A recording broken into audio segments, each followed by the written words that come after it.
Olá, o Alerj Debate já está no ar e o assunto é alienação parental, que ocorre quando uma criança ou adolescente é induzido a se afastar afetivamente e fisicamente de pelo menos um dos seus pais. Aqui no estúdio eu vou conversar com o deputado André Ceciliano, autor de um projeto de lei sobre o assunto, e com Adriano Dias, fundador do grupo Igualdade. Muito bem-vindos ao programa. Adriano, a alienação parental acontece quando a criança é treinada para se afastar de um dos pais. Não só treinada, a gente tem várias nuances que podemos identificar como alienação parental. Vai desde do afastamento, do desligamento afetivo, da tentativa de desligamento afetivo, né, isso desqualificando o outro, né, vamos dizer que seja uma forma exatamente de treinamento, até o afastamento de fato. Nós temos alguns casos, depois podemos até citar, de pais que estão às vezes 2, 3 anos porque a mãe simplesmente sumiu com o filho e não consegue ter acesso a ele, né? E isso causa danos muitas vezes irreparáveis nas crianças. A criança é usada como moeda de troca para uma vingança, digamos assim? Sim, sim. A criança ela se torna, né, aquele objeto de provocar dor no outro. Só que, na verdade, que a gente discute muito no grupo de mães e pais que debate a questão da alienação parental, né, porque apesar de você ter majoritariamente aí, devido à guarda unilateral, está 90% para as mulheres, a maior parte das pessoas que alienam são mulheres, você também tem um grupo grande de mães que também sofrem com alienação parental, inclusive sofrem na constância da união, porque nos debates nós temos participado, a gente esbarrou na questão da alienação parental como uma consequência das separações. E, deputado, não é esse caso. Às vezes, na própria constância da união, o desqualificar o outro, né, é uma prática da alienação parental. Então, quando acaba essa relação, muitas vezes, aquele genitor que se sentiu abalado utiliza aquela criança para criar essa dor ao outro. E reafirmando, no final das contas, né, quem mais sofre, tanto no momento que é praticado, quanto no decorrer da sua vida, é a criança.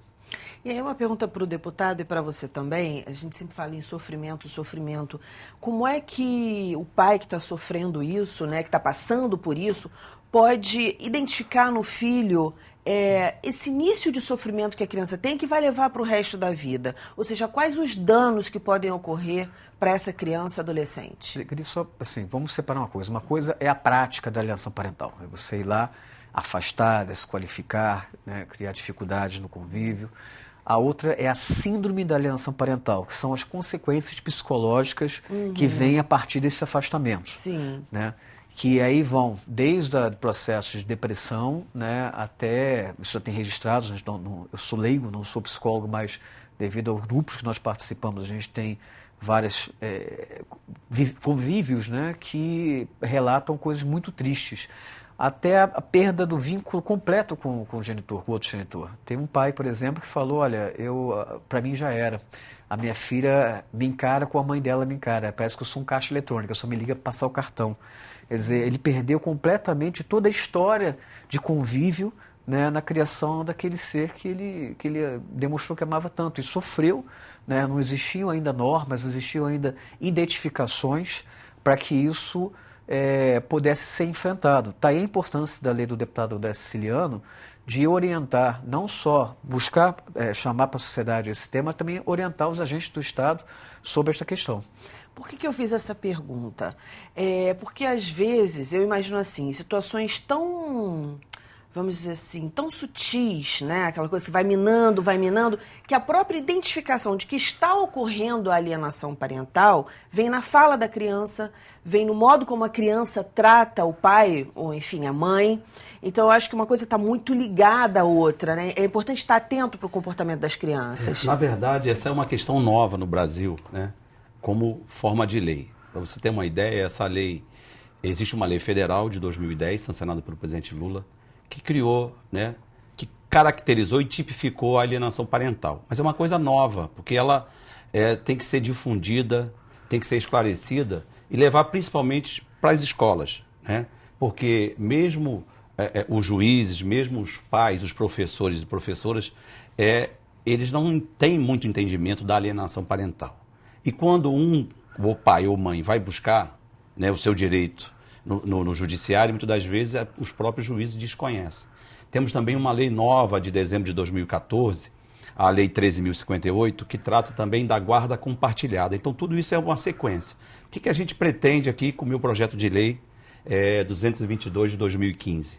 Nós pretendemos instituir no Estado do Rio de Janeiro uma campanha permanente de combate à alienação parental, porque ela se dá em todos os espaços de convívio das crianças, quer seja no lar com um dos pais, quer seja com o intuito mesmo de jogar um contra o outro, como disse o Adriano aqui, mas, a bem da verdade, é uma questão nova, porque a sociedade tem evoluído e cada vez mais os pais que se sentem prejudicados vai buscar no judiciário. E o próprio judiciário, né, só foi tipificado a questão da alienação parental a partir de 2010.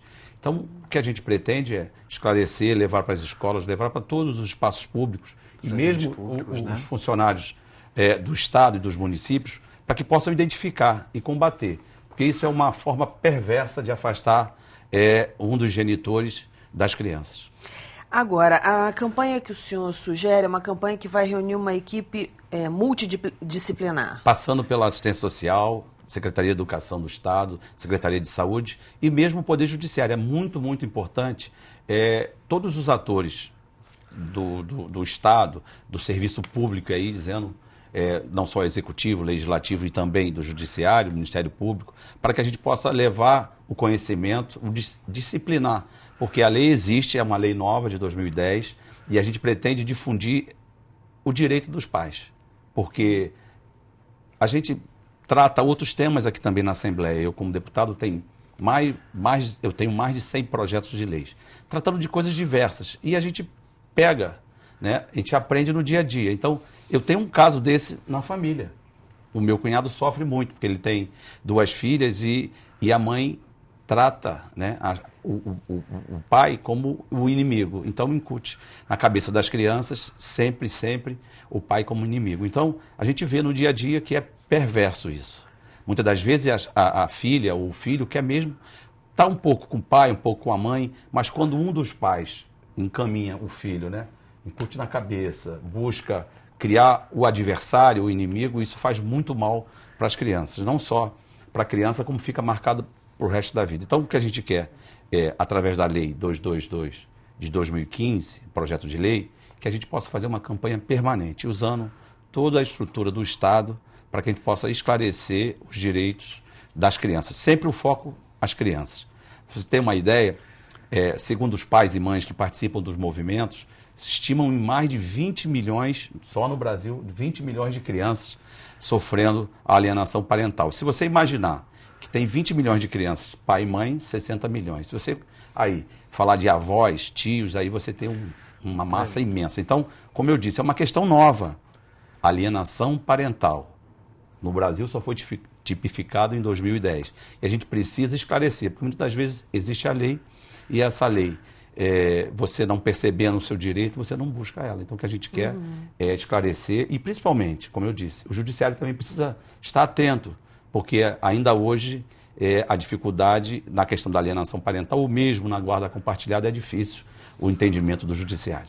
Tá, a importância da lei do deputado André Siciliano, porque não existe aí a discussão de nível de conhecimento. A gente pode ser, a gente já esbarrou com juízes que desconheciam, com um defensor público, por exemplo, que trabalha na questão da criança e adolescente, numa das comarcas aqui do Rio de Janeiro.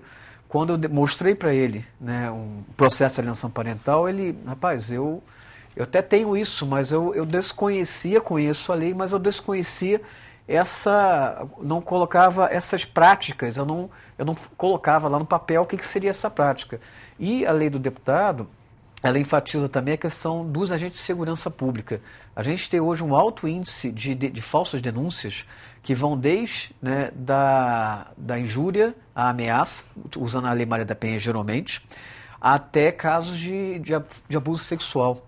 O que cria um outro grande problema. Há pouco tempo uma juíza, me foge agora um pouco o nome dela, inclusive em vídeo isso, como eu falei, existem várias redes de pais e mães para o Brasil afora. Há pouco antes eu falei com o deputado, a gente identificou lá 150 redes que tem desde 40 pessoas a quase 100 mil, né, em que uma juíza fala que, olha, se a gente for analisar, 80% das denúncias, hoje na Lei Maria da Penha, são falsas, o que é preocupante, porque ainda existe um alto índice de violência contra a mulher. Ou seja, uma lei que é maravilhosa, que para garantir os direitos da mulher, está sendo desvirtuada, né, e para uma finalidade nefastíssima. Né? Sempre por conta, de novo, da alienação parental, que é uma coisa nova, e a gente precisa ouvir os pais. Essa lei, que é a sequência da alienação parental, que é a lei que foi... entrou em vigor em dezembro de 2014, a Lei 13.058, ela fala da guarda compartilhada, que é uma consequência boa, né? Positiva, porque também permite que os pais possam se resguardar, e aí os pais podem, pura e simplesmente, adequar o convívio dos filhos, né? Quando se separam, ou mesmo por força acordar judicialmente, porque, na verdade, essa lei da guarda compartilhada, o pai só tem o direito de se buscar judicialmente. Agora, se tiver um entendimento, ótimo. Então, a gente sempre preserva o direito da criança, a gente sempre está olhando o direito da criança. E é muito importante que a criança possa crescer, né, gostando dos dois pais, do pai e da mãe, com um convívio sadio, porque é bom para o futuro dessa criança. O que é difícil para as pessoas entenderem, algo tão fácil, né, que o amor a gente multiplica, né? A gente não reduz. O amor sempre se expande. No próximo bloco, vamos falar um pouquinho mais de guarda compartilhada e entender como esse mecanismo pode ajudar a reduzir esse número de casos de alienações parentais. No próximo bloco, a gente se vê já já. Não sai daí, não.